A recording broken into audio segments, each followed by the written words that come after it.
வணக்கம். 2 நிமிட இலக்கிய சிற்றுரை வழங்குவது வாஷிங்டனில் இருந்து அகத்தியன் ஜான் பெனடிக்ட். தமிழ் சமுதாயத்தின் தன்னிகரற்ற கவிஞனாக இன்று வரை போற்றப்படுபவர் கம்பர். கவிச்சக்கரவர்த்தி கம்பரின் மகன்தான் அம்பிகாபதி. கம்பரை விடவும் சிறப்பாக கவிபாடும் ஆற்றல் பெற்றவனாம் இந்த அம்பிகாபதி. கம்பர் கிபி 12ஆம் நூற்றாண்டில் சோழ நாட்டிலே வாழ்ந்தவர். அப்போதைய மன்னன் 3ஆம் குலோத்துங்க சோழன். கம்பரை சிறுவயதிலிருந்து ஆளாக்கி வேண்டுமென்ற பணங்காசெல்லாம் கொடுத்து கல்வி கொடுத்து ஆளாக்கிய பெருமை சடையப்ப வள்ளல் என்பவரை சாரும். அதனால் சடையப்ப வள்ளலைத்தான் கம்பர் எப்போதுமே அன்பு செய்தார், மரியாதை செய்தார். கம்பராமாயணத்திலே மன்னனை காட்டிலும் அதிகமாக சடையப்ப வள்ளலைத்தான் புகழ்ந்து பேசியிருக்கிறார், பாடியிருக்கிறார். இப்படிப்பட்ட பல்வேறு காரணங்களால் தொடக்கத்தில் இருந்தே சோழ மன்னனுக்கும் கம்பருக்கும் பகைமை. சோழ மன்னனிடத்திலே அவை புலவராக இருந்தவர் ஒட்டக்கூத்தர், மிகச்சிறந்த புலவர். அவருக்கும் கம்பருக்கும் ஆகாது. இது பின்னணி. இந்த சூழ்நிலையில் கம்பரின் மகன் அம்பிகாபதி மன்னனின் மகள் அமராவதியை காதலிக்கிறான். இதனை மன்னன் ஏற்றுக்கொள்வானா? அம்பிகாபதியை கொலை செய்ய உத்தரவிடும் முன் ஒட்டக்கூத்தரிடம் ஒரு ஆலோசனை கேட்கிறார் மன்னன்.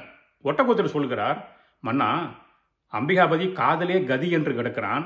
காதல் தொடர்பே இல்லாத 100 பாடல்களை ஒரே நேரத்தில் அவன் பாடி காட்டினால் அவனுக்கு தங்களது மகளை திருமணம் செய்து வைக்கலாம் என்று. அதன்படி நிகழ்ச்சி அரங்கேறுகிறது. மன்னன் இருக்கிறான், ஒட்டக்கூத்தர் வந்து இருக்கிறார், கம்பர் இருக்கிறார். அங்கே அமராவதியும் ஒரு தட்டு நிறைய பூக்களை கொண்டு அங்கே வருகிறாள். அம்பிகாபதி பாடத் தொடங்குகிறான். கடவுள் வாழ்த்து பாடியவுடன் அமராவதி ஒரு பூவை எடுத்து தள்ளி வைக்கிறாள், எண்ணிக்கைக்காக 1 என்று. தொடர்ந்து காதல் கலவாத பாடல்களை அம்பிகாபதி பாடிக்கொண்டிருக்கின்றான். 99 பாடல்களை பாடி முடித்தான். அமராவதியோ கடவுள் வாழ்த்து பாடலையும் சேர்த்து கொண்டதனால் 100 ஆகிவிட்டது என்று சொல்லி மகிழ்ச்சியிலே திளைக்கிறாள், குதிக்கிறாள். இதை கண்ட அம்பிகாபதி தான் 100 பாடல்களை பாடிவிட்டதாக எண்ணி காதல் பாடல் ஒன்றை பாடிவிடுகிறான். இல்லை, போட்டியில் அம்பிகாபதி தோற்று விட்டான் என்று ஒட்டக்கூத்தர் அறிவிக்கின்றார். கடைசியிலே அம்பிகாபதியை கொன்று விடுகிறார்கள். இந்த துயரம் தாங்காமல் அமராவதியும் உயிர் நீத்து விடுகிறாள், தானே உயிர் துறந்து விடுகிறாள். இது புத்திர சோகம்.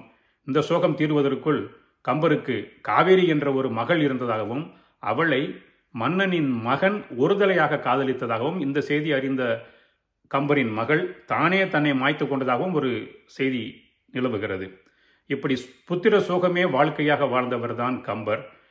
ஒரு கட்டத்திலே சோழ மன்னனுக்கும் கம்பருக்கும் இடையே பகைமை முற்றி போய் கம்பரை நாடு கடத்துகிறான் சோழ மன்னன். துடித்தெழுந்த கம்பர், உன்னைய நம்பியாடா நான் இருக்கேன், எனக்கு தமிழ் இருக்குடா. ஒரு குரங்கு ஒரு மரத்திலிருந்து மற்றொரு மரத்திற்கு தாவும் போது எந்த கிளையாவது வேண்டாம் என்று சொல்லுமா? மன்னவனும் நீயோ, வளநாடும் உன்னுடையதோ, உன்னை அறிந்தோ தமிழை ஓதினேன், என்னை விரைந்து ஏற்றுக்கொள்ளாத வேந்து உண்டோ, குரங்கு ஏற்றுக்கொள்ளாத கொம்பு என்று சொல்லி ஓரங்கள் நாட்டிற்கு சென்று பிறகு சிவகங்கை மாவட்டத்தில் இருக்கிற நாட்டரசன் கோட்டை அருகிலையும் வாழ்ந்ததாக வரலாறு சொல்கிறது.